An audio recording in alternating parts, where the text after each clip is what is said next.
The Hub Radio. The HubCityDre and Coco, DJ exclusive on the ones and twos, or on the ones. Oh, you got twos over there too. Yeah, Wait, what was that? That only had one, and we always say the ones. Escalade. Oh, Escalade. why you only had one? Well, it was small. It was a small room. Okay. I never understood why you only had one. Sorry about that. Yeah. Anyway, though, we have our guest of the hour, Jamila Jordan. Yeah, TV Welcome. producer. Dun, dun, dun. Yeah. How you doing today? I'm good. How are you? I'm all right. Everything is well. Yeah, thanks for having me. Thanks for coming. And early or on time and all that. No, I try to be early. Someone said Well, probably because you're a producer, so you're on everybody else maybe about time. oh, for sure. Oh, well, see? Oh, You for can't be sure. late then. I actually lie to people and pad the time about a good half hour before I actually need them to be there because they're always late. Right. A whole half hour before? Oh, absolutely. Yeah, I'm So start do they doing that. come a half hour before and then they're like, so... No, they're still late. Oh. So That's are they why. on time? So they're on time by the time okay. they get there. So Oh, I okay. just have to. Yeah. That's pretty smart, though. Yeah, I'm start well, doing that to the Team Hub You Radio. get yelled at a couple of times. You figure it out. Like you have to get yourself out of the fire for Right, sure. So. right. So tell us about your job, like your actual TV producer. Mm-hmm. So just walk us through. Like if I don't know what that is and what you do, just walk it through. It's cool. My mom still doesn't know what I do. It's fine. most Moms people don't know. really know. But- They just support it. Really though, They just support it. Thank I God. just love what you do. My grandmother don't know what I do. She'd be like, "You're doing it, baby." Thank you, grandma. You doing it. Thank you. Oh. Thank you, grandma. Yeah, I mean, producing is definitely like one of those titles that can mean a bunch of different things depending on what space you're in. But I'm in non-scripted reality television, so producing for me is attempting to control the elements when you can't really control the elements. So casting, finding the locations. I know you guys were mentioning like the Kardashians a lot. That's all scripted. Right. You know, it's all completely controlled, completely scripted.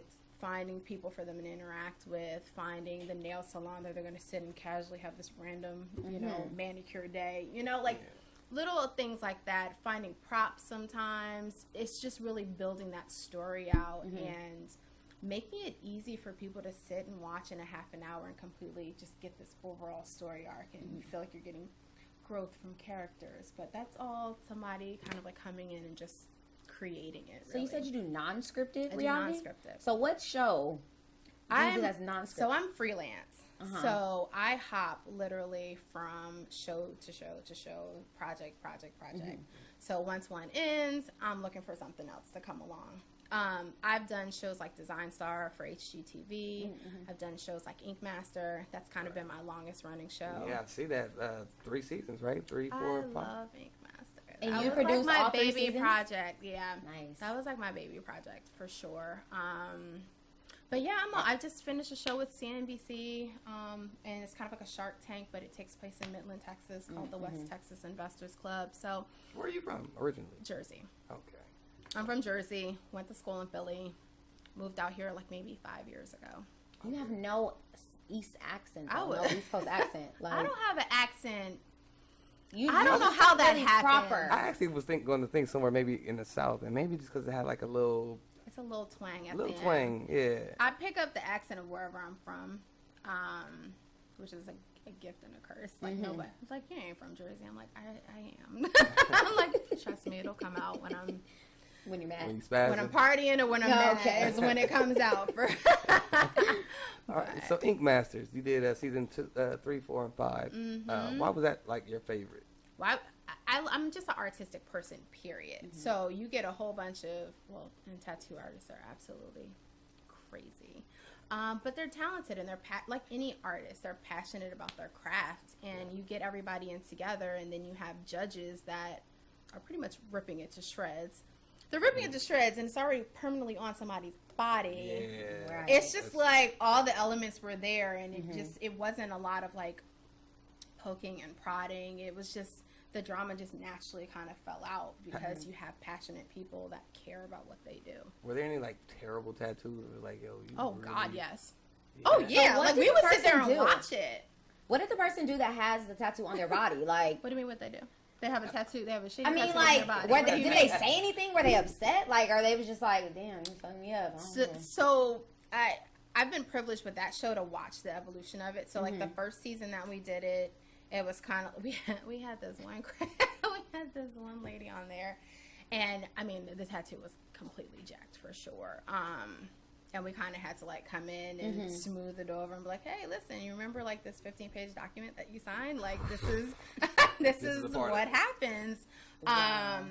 But a lot of them now, they get it. They understand it. Like they signed up for it, and it's just one of those things that they have to deal with. Have you seen like, so you're watching someone getting like a tattoo and you see that it's going bad? Yeah. You just watch it and like you just watch it all the way through, or is it? Are you trying to say, does my conscience kick in? And I'm like, hey, you're like destroying somebody's body. Is that what you're trying to? Yeah. You're trying to turn me into the bad guy. Got it. No. I'm trying to do it in a very political. So it's called reality television. Right. And it's all free will. People are signing up for this. A lot of the time, and I'm not saying like there's a jacked up tattoo like a lot of these people are actually very happy with the artwork that they get. They are original pieces. And for people that are into tattoo and the tattoo culture, it's not always about the art. It's about the experience, which is something that I've learned. And that's their experience. They're on TV. They're going through this with a dope tattoo artist, and they have this work that they can look back on. So the show kind of evolved too, because we started having what we call the human canvases. They would all get in the room together and they would have to pick, no, you have the worst tattoo of tonight. Wow. And they'd be like, no, you have the worst. And we actually had them like talking about whose tattoo was the best and whose tattoo was the worst. I think that's like cruel and unusual punishment for sure. But because you have a whole bunch of people criticizing you. Do you have any tattoos? I've been checking. I've been looking for ink. Yeah, that's what all the tattoo artists did too. Yeah. Every day, just look at me and look like, because you love that one so much. They wanted you to be one of their victims. Pretty much. I just have one tiny Sankofa heart on the back of my neck. So you had all these tattoo artists that you work with. You take advantage. I like to think before you ink. It's like a very popular tattoo phrase. I'm also a Libra, so it takes me a really long time to make up my mind about what I want. So I'm ready for another tattoo. I just wasn't ready at that time. And I mean, honestly, reality TV too, that's the other grueling thing. You're going for like 12, 13 hours a day. Wow. So it's like, I've seen you tattoo. You sit through interviews. You probably, you're tired, right. And then I'm like, hey, you want to just come to the back end? Yeah, I got this project I need you to do. Right. But I just didn't want to like cross those lines either. So do you remember the first ever anything that you produced? The first ever anything. Like it may not be a show. It could have been like a web series or just something. Yeah, I did a short. I was in high school, and my science teacher wrote like a book of poems, and I did a video piece to that poem. It was called Candy in Her Room. I remember it very vividly. I shot it with my grandmother and my aunt, and I did all the editing myself. This is in high school? This is in high school. And I went to a performing arts high school. Oh, okay. And so we had the equipment there. Yeah. We were built for this. It's been a lot of training. But yeah, we had all the equipment there, and then we did that's kind of when I first got introduced to the film festival market too. We just entered into film festivals. I got like honorable mention or something like that, but I didn't win. I mean, you got honorable mention, whatever that is. Yeah. So, something. It lit the fire. So that's kind of what sparked it. And you always knew you wanted to produce? No. We're going to get into that beginning of that. Like, I want to know how that all came, where the fire came from and all that. We're going to take a break real quick. DJ exclusive, man. Give me something real quick. We'll be right back. Working tonight. Yeah. We're putting in the work, man. It's the radio. Live from the Hub. We'll be right back. We are back.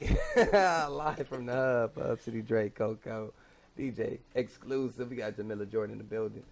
And we're going to get this going to the beginning, the birth of the fire that is a producer that is in Jamila. How did that, Jamila? It's cool. I promise. Yeah, you sure? It's really not. After a couple of years, it's fine. But what sparked the fire in you?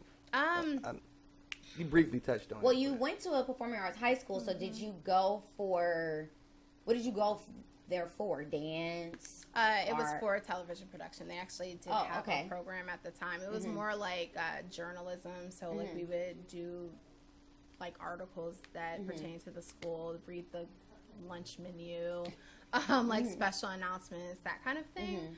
But we would also like write our own skits and take turns directing, shooting. At the time there was the technical switcher, so you would have to go between the different cameras manually. Audio was a completely different recording system too, so we would all like rotate and work on each other's projects. And so yeah, that was high school. And we also used to like watch old films and critique them and write critiques. So we started to really like break down films at that age, which was kind of cool. And they were all like Rear Window, like Alfred Hitchcock movies, like, or even Cabin in the Sky, just like old classic movies that you would probably never watch on your own. We were kind of doing that and doing it in school. So which one was your favorite that stood out to you? I mean, I did like Alfred Hitchcock a bunch. So it was probably Rear Window. Yeah, or North by Northwest was pretty cool too. And so was Birds. So all of them. Was Birds. Yeah, they were all. I'm also kind of like a sci-fi thriller junkie, so that was kind of right up my alley. But, so you really learned like the background, the blueprint of producing and just being involved. So your brother is Michael B. Jordan, which everybody knows. Do you critique the movies that he does? Ooh. I feel like you are probably a really hard critic. Damn, that's what I does. You went for the jugular with that one. Of course. Of course. 110%. Is this before he actually commits to it? Like, okay, I don't know exactly how the process works, but they probably kind of get a script or a background of what it's going to be about. Do you kind of sit there with him like, I don't like this for you? No, I don't. And it's funny because we are a very close-knit family, but we respect each other's individual wishes at the same time. Because he probably do that to you, vice versa. Oh, 110%. And that's a beautiful. I have two brothers. So one is an actor. The other one works for William Morris Endeavors. So he's on the agency management kind of track. Right. So we're all in the business, but we're all in different sides of it. Which is perfect, though. It's beautiful. Because, like, I have questions about, hey, you know, this job is coming up, and, you know, my brother's like, nah, there's something else that's coming along. Just, you know, wait it out and try to go for. So we all kind of like bounce stuff off of each other, but we pretty much have weeded through a bunch of other options before we even talk to each other. So that's like anything. Like, you know, if you want to work in fast food over retail, or like you already kind of have an idea of where you see yourself and where you see yourself fitting in. There's a lot of material out there these days, and so there's a lot of shows out there. There's a lot of different formats and platforms. So you kind of have an idea of what your area is, and I think that's the same thing with Mike. Like, he has an idea of where he wants to see himself, where his projection is. And so, of course, if it's like, okay, I really can't make a decision, you know, he'll kind of turn to us and we'll give our input, but ultimately it's his decision. Has he done any movies that you did not like? Has he done any movies that I didn't like? No. Has he done movies that, like that awkward moment with Zac Efron?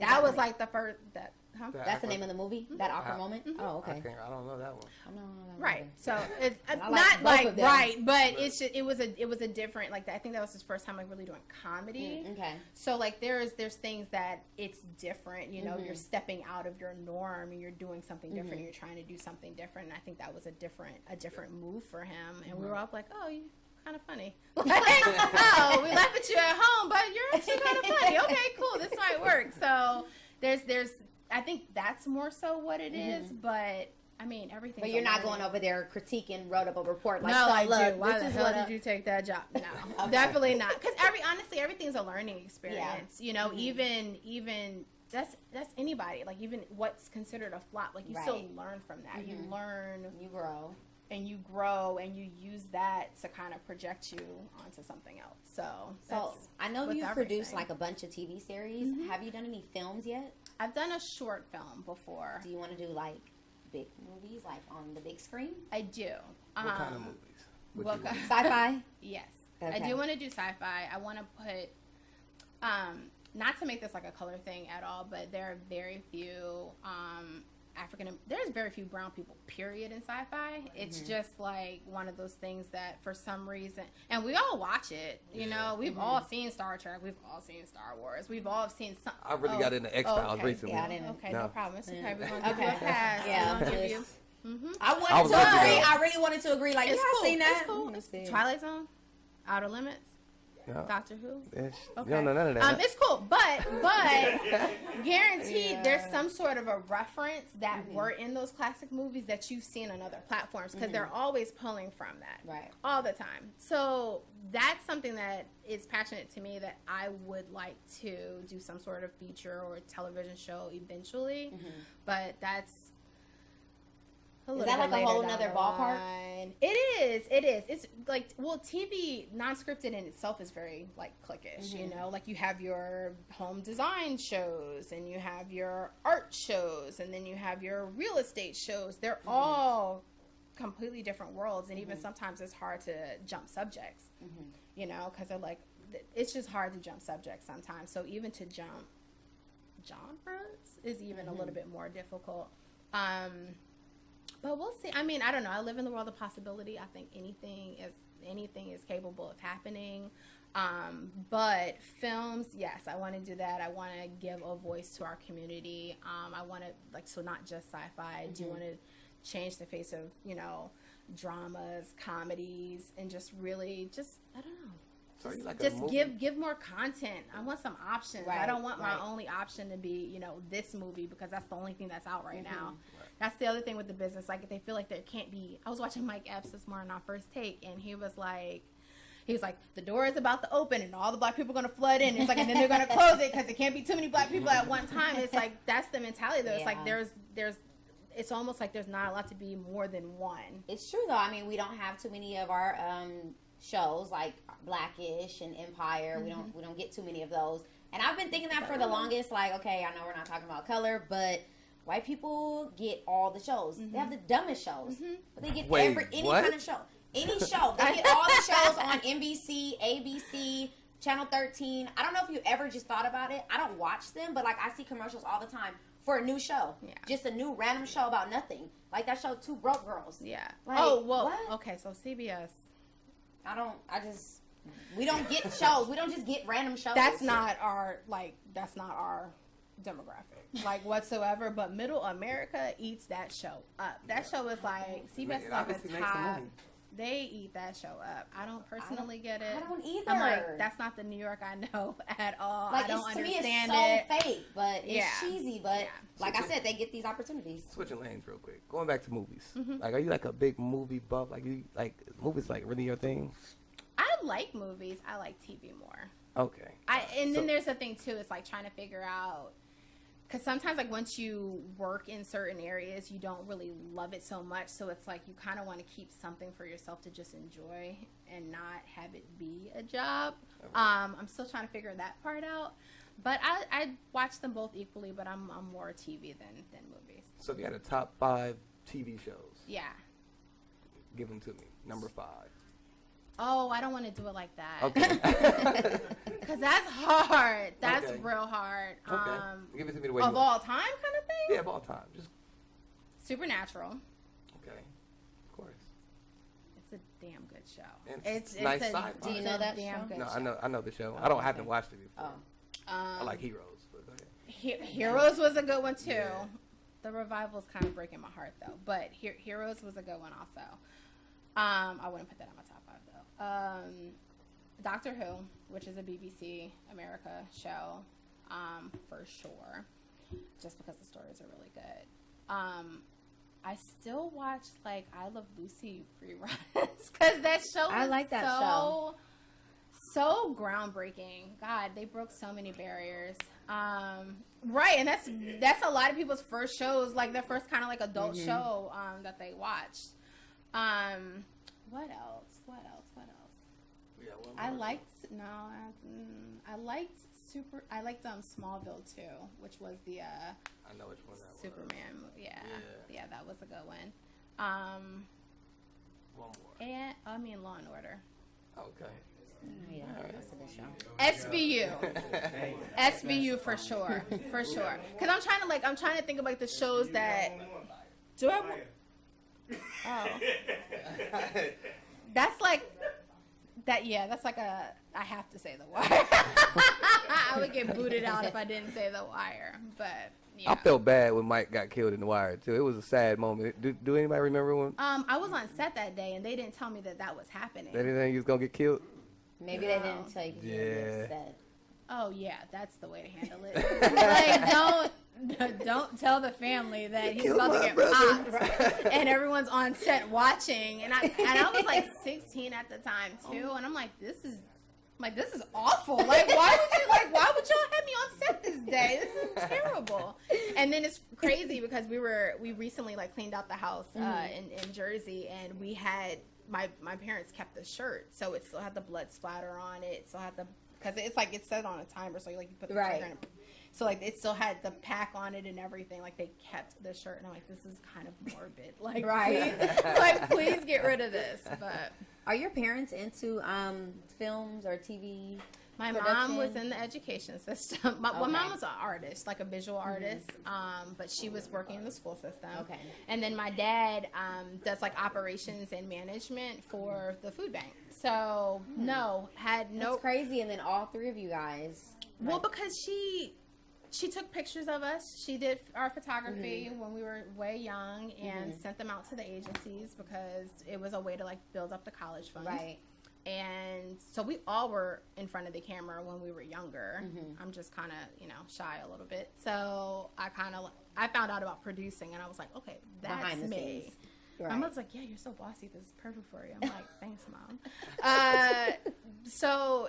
Like in my youngest brother, he was on Sesame Street for a really long time too. So like we were all in the business. Mike soared, and then we just found other avenues in the business that were outside of in front of the camera.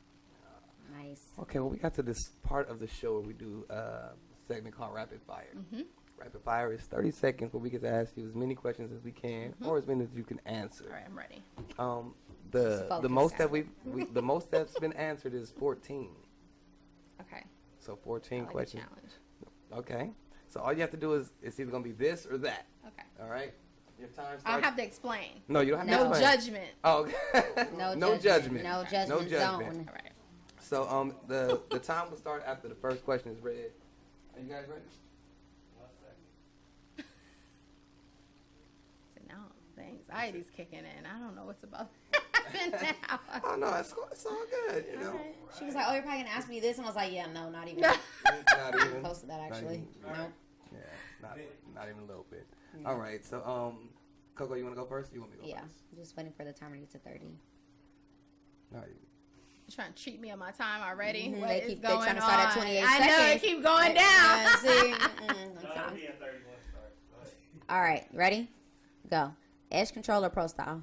Edge control. Boy shorts or briefs? Briefs. Rather cut off hand or foot? Foot. Dreadlocks or waves? Locks. Gay son or gay daughter? Daughter. Superhuman power, flight or X-ray vision? Flight. Creed or Fruitville Station? Creed. Lit or win? Drinker or smoker? Smoke. Favorite biopic, Tina Turner or Ray Charles? Tina Turner. Giver or receiver? Receiver. Stank breath or stank nuts?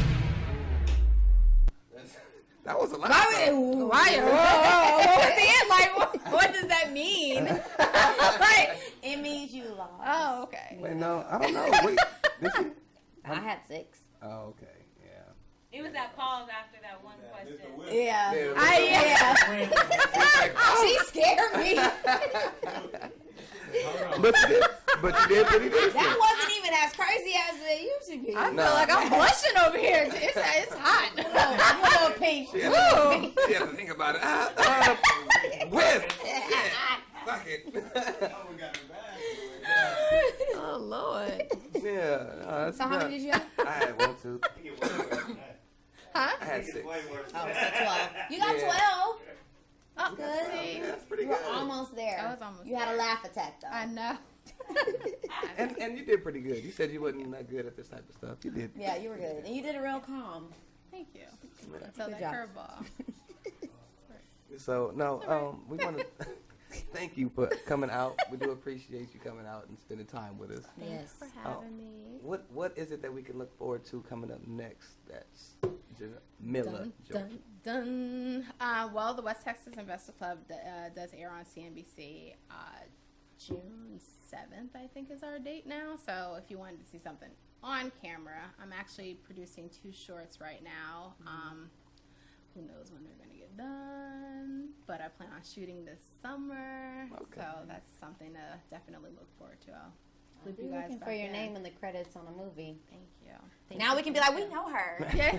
So we know somebody. You feel me? You feel me? No, again, thank you for coming out. How do people keep up with you? Is there any kind of Instagram? Do you want Twitter? people to Do you keep up with want? you? do you want Like- people- Yeah, she I was mean, like, because she's behind the scenes, so it's like she probably like, I she don't was want like, my no, business. I know you guys asked for on Instagram. I'm like, oh, that means I have to take it off private. Because I am a pretty private person. But yeah, I do have Instagram and I am on Facebook. And I'm pretty accessible. So Okay. either one. You want me to Jamila Jordan? Instagram how do you name spell is Jamila? Jamila Light. Jamila. Jamila. All right, Jamila Jordan. Look her up on Facebook. There you go. Yeah, there it is. If you want to be in her man. business. Again, we appreciate you coming out, man. And we're going to take a break. This is the Hub Radio, live from the Hub. We'll be right back.